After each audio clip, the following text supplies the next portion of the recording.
आजच्या डेट मध्ये स्टुडंट्स असोत, बिझनेसमॅन असोत, एम्प्लॉईज असोत किंवा गृहिणी असोत, प्रत्येक जण कोणत्या ना कोणत्या कारणामुळे डिस्ट्रॅक्शन मोडवर आहे.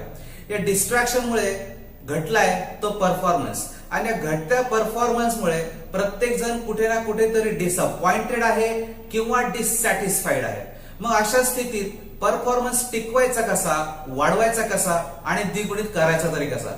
तर मित्रांनो, यासाठीच तुमच्यासाठी मी आज सादर करतोय 5x परफॉर्मन्स बुस्टिंग फॉर्म्युला, ज्याच्या साहाय्याने तुमचा परफॉर्मन्स टिकेल, वाढेल आणि डेफिनेटली द्विगुणित होईल. तर चला जाणून घेऊया.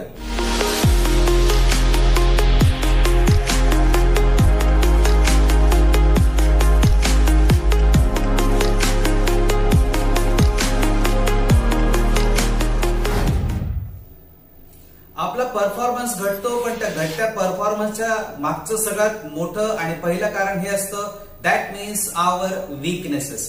पहिला पॉइंट लक्षात ठेवायचा आहे परफॉर्मन्स बूस्ट करण्यासाठी, तो हा आहे की स्पॉट युअर वीक स्पॉट्स. बहुतांशी वेळेस आपला परफॉर्मन्स घटण्याच्या मागचं पहिलं कारण आपल्या वीकनेसेस असतं. बहुतांशी लोकांना आपल्या वीकनेसेस माहीत असतात, पण बहुतांशी लोक वीकनेस माहीत असताना देखील त्याच्यावर वर्कआउट करत नाहीत. Instead of that, they love to cover their weaknesses. Cover केल्यामुळे काय होतं की ऍक्सेप्टन्स लेवलवर आपण येत नाही, ती वीकनेस आपण ऍक्सेप्ट करत नाही.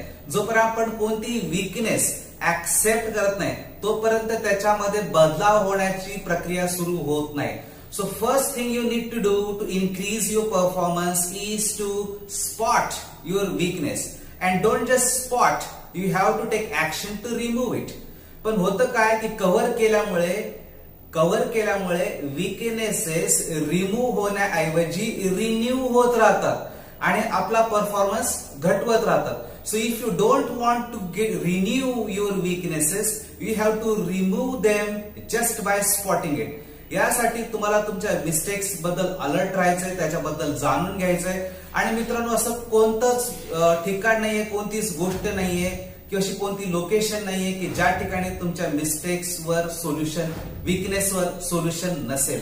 सो प्रत्येक ठिकाणी तुम्ही तुमची वीकनेसला काढू शकता आणि त्याला तो गॅप एखाद्या स्किलने, एखाद्या क्वालिटीने फुलफिल करू शकता. So you just need to spot it out and work it out. तेव्हा तुमचा परफॉर्मन्स डेफिनेटली वाढेल, तो द्विगुणित होईल. And believe me, you will achieve record success in very less time. But for that, spot your weak spots. आपला performance घटण्याचं दुसरं सगळ्यात मेजर कारण आहे ते म्हणजे time drain. So you need to spot out, you need to find out, you need to reduce your time drain.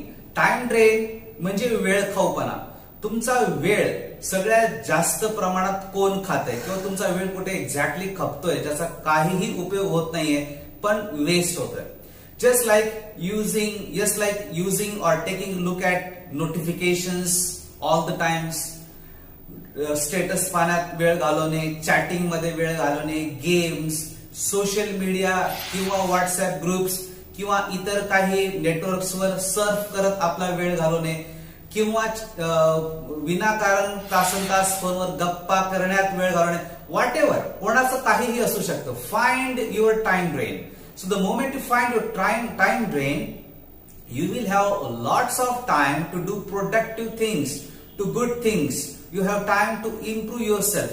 पण नेमकं काय होतंय की आपण खूप सारा वेळ नको त्या ऍक्टिव्हिटी घालवल्यामुळे ऑलरेडी आपला ब्रेन परफॉर्मन्स देखील डिग्रेड झालेला असतो, जो आपल्याला फिजिकल परफॉर्म करण्यासाठी, स्टडीज करण्यासाठी किंवा इतर काही गोष्टी करण्यासाठी हेल्प करू शकत नाही. So reduce your time drain. कुठे लीक कुठे होतोय time, just find it out. याच्या आधीच्या देखील व्हिडिओज मध्ये बऱ्याचशा वेळी टेक्निक सांगितले आहेत की तुम्ही जर से नो टेक्निकचा उपयोग केला तर बऱ्याच ठिकाणी तुम्ही तुमचा वेळ वाचू शकता आणि त्याला इम्प्रोव्हायझेशन साठी यूज करू शकता. तर जर तुम्ही स्टुडंट्स आहात, तुमचा टाइम कुठे ड्रेन होतोय. जर तुम्ही व्यावसायिक आहात, तुमचा टाइम कुठे ड्रेन होतोय. तुम्ही गृहिणी आहात, तुमचा टाइम एक्झॅक्टली कुठे ड्रेन होतोय. आणि तुम्ही जर एम्प्लॉई आहात, अगेन तुमचा टाइम कुठे ड्रेन होतोय. So you have to find it out. The moment you will do these things, your performance will boost like anything. तर हा भाग देखील लक्षात घ्या, रिड्यूस युअर टाइम ड्रेन. मित्रांनो, आपला परफॉर्मन्स घटण्याच्या मागे अजून एक महत्वाचं कारण आहे, ती म्हणजे टेक्नॉलॉजी. आता तुम्ही म्हणाल काय टेक्नॉलॉजी? अरे ती तर आपल्याला हेल्प करते ग्रो व्हायला, सक्सेस मिळवायला, आपला व्यवसाय, आपला बिझनेस किंवा आपल्या स्किल्स शेप करायला किंवा अजून बऱ्याच साऱ्या गोष्टी करायला. आणि तुम्ही म्हणताय टेक्नॉलॉजीने तुमचा परफॉर्मन्स घटतोय. Yes, technology is reducing your performance. नेमकं याला आपल्याला कोणत्या अँगलने बघायचं? थोडासा डिफरंट अँगल आहे मित्रांनो. तुम्हाला फक्त पहिलं काम हे करायचंय की सकाळचे पहिले 2 तास avoid use of technology. That is what the need of a time is. यासाठीचे मी याच्या आधीच 2-3 वेळेस सेपरेट सविस्तर व्हिडिओज बनवलेले आहेत, जे देखील तुम्हाला खूप मदत करतील तुमचा प्रोडक्टिव्हिटी वाढवण्यासाठी आणि परफॉर्मन्स वाढवण्यासाठी देखील.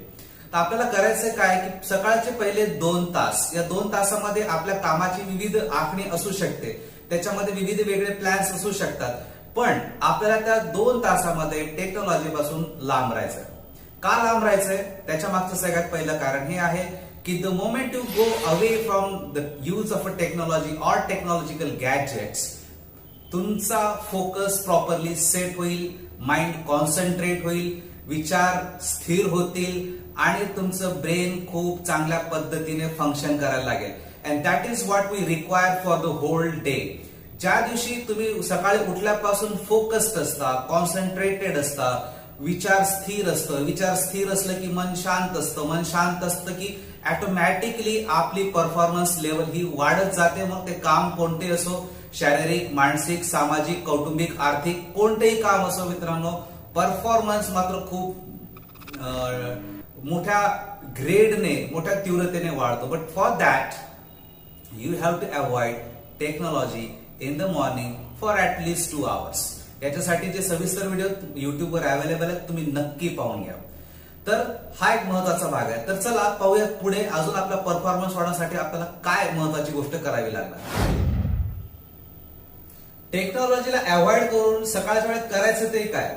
बरं, इतर विविध ऍक्टिव्हिटीजचं सगळ्यात महत्वाची गोष्ट जी आहे आपला परफॉर्मन्स वाढवण्यासाठी, ती गोष्ट म्हणजे read something new in the morning.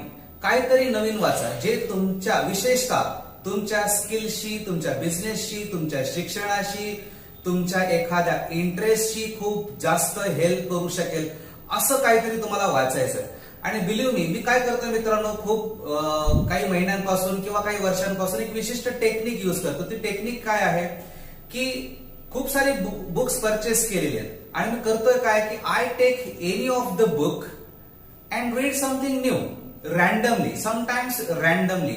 यामुळे होतंय काय की आपल्याला एक वेगळी बूस्टअप मिळते, एक वेगळं इन्स्पिरेशन मिळतं, एक वेगळं मोटिवेशन मिळतं, आपले विचार एका वेगळ्या लेवलने काम करायला लागतात आणि डेफिनेटली आपण अजून जास्त ओपन माइंडेड होतो, रिलॅक्स्ड होतो, आपला परफॉर्मन्स वाढतो. परफॉर्मन्स वाढीसाठी देखील याची मदत मिळते. आणि सगळ्यात महत्वाची बाब अजून एक आपल्याला होते, ती म्हणजे की आपले विचार अजून जास्त स्थिर, आणि स्थिर झाल्यामुळे ते अजून जास्त प्रोडक्टिव्ह बनत जातात. So when you avoid technology for 2 hours in the morning, what you should do most importantly is to read something new. नेहमी वाचा, काहीतरी वेगळं वाचा. असं नाही की एकच पुस्तक घेऊन त्याला आपण रोज वाचलं पाहिजे, but read something new randomly. पण काही पण नवीन वाचत असाल, पण एखादी गोष्ट ती पूर्णपणे त्यातली जाणून घ्या. उगाच 4-4 लाईन वाचले म्हणजे समथिंग न्यू नाहीये. पण इथे एक बाब फार प्रामुख्याने लक्षात ठेवा, एक गोष्ट फार प्रामुख्याने लक्षात ठेवा मित्रांनो. ती गोष्ट ही आहे की I am telling you to read something new. It doesn't mean की तुम्हाला न्यूजपेपर वाचायचे किंवा निगेटिव्ह न्यूज वाचायच्या किंवा पोलीस टाइम्स सारख्या गोष्टी वाचायच्या किंवा समथिंग असं जे तुमचं माइंड स्थिर करण्याच्या ऐवजी, फोकस करण्याच्या ऐवजी, कॉन्सन्ट्रेट करण्याच्या ऐवजी काहीतरी तुम्हाला अजून जास्त कुठेतरी इन्व्हॉल्व करेल. So the best thing you can do in your morning time every day is to read something new, my friends. This is going to improve your performance and going to double your performance as well. मित्रांनो, इंग्रजीमध्ये एक phrase आहे, find your artist cottage. याचा अर्थ असा आहे की we have to find out a space or create a space with very less or zero disturbance and zero distraction. Yes, zero disturbance and zero distraction. मित्रांनो एक भाग लक्षात घ्या. आपण बऱ्याचदा आपल्या जेव्हा आपण हिंदू पुरातन गोष्टी ऐकतो आपल्याला कळतं त्याच्यामधून की भगवान शंकर हे ध्यान साधना करायसाठी हिमालय वर जाऊन बसत होते. तसंच काही लोक कुठेतरी जंगलात जात होते. गौतम बुद्धाचं आपल्याला माहितीये की कुठेतरी लांब निघून जात होते. अशा ठिकाणी, अशा शांत आणि निरव ठिकाणी जिथे त्यांना या फ्रेज प्रमाणे फाइंड युअर आर्टिस्ट कॉटेज या फ्रेज प्रमाणे त्यांना कुठेतरी एक निरव शांतता, एक zero disturbance, zero distraction space मिळेल यासाठी ते लांब लांब जातात. असं आपल्याला त्या स्टोरीज मधनं किंवा त्या इव्हेंट्स मधनं वाचायला मिळतं, पाहायला किंवा एक्सपिरियन्स करायला मिळतं. अगदी सेम भाग आहे मित्रांनो. केवळ त्यांनी they found their artist cottage and that's why they grown up in a very great way. इतकंच काय तर छत्रपती शिवाजी महाराज यांनी देखील याच फ्रेज प्रमाणे कदाचित त्यांना याची आधीच जाण असते. म्हणून ते काय करत, जेव्हा जेव्हा त्यांना एखादी मोहीम आखायची होती, जेव्हा जेव्हा त्यांना काहीतरी महत्वाचे निर्णय घ्यायचे होते, कठोर निर्णय घ्यायचे होते, काही बदलाव आणायचे होते, काहीतरी नवीन करायचं होतं, तर त्यांच्यापैकी असलेल्या गडाच्या कोणत्या ना कोणत्या तरी ठिकाणी ते एकांतात बसत, अगदी शांत आणि एकांतात बसत. आणि याचा फायदा त्यांना काय झाला की ही टूक a very very sharp, accurate and most performing decisions.